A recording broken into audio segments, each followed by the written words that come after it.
যুক্তরাষ্ট্রের ভ্রমণের পরিকল্পনা করছেন এমন বিদেশি নাগরিকদের জন্য নতুন সতর্কবার্তা জারি করেছে ঢাকাস্থ মার্কিন দূতাবাস। যুক্তরাষ্ট্রের করদাতাদের অর্থে পরিচালিত জনকল্যাণমূলক সুবিধার অপব্যবহার বা এসব সুবিধার উপর নির্ভরশীল হয়ে পড়লে ভিসা বাতিল সহ কঠোর ব্যবস্থা নেওয়া হতে পারে। শনিবার 27 জুন ঢাকাস্থ মার্কিন দূতাবাসের ভেরিফাইড ফেসবুক পেজে দেয়া এক বিজ্ঞপ্তিতে এই সতর্কবার্তা জানানো হয়।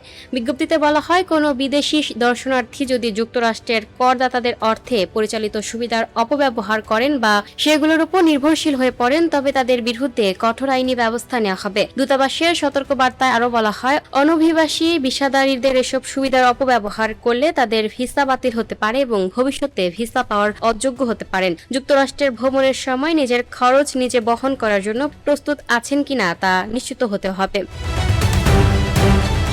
Lucky Akter, up to date news, Dhaka.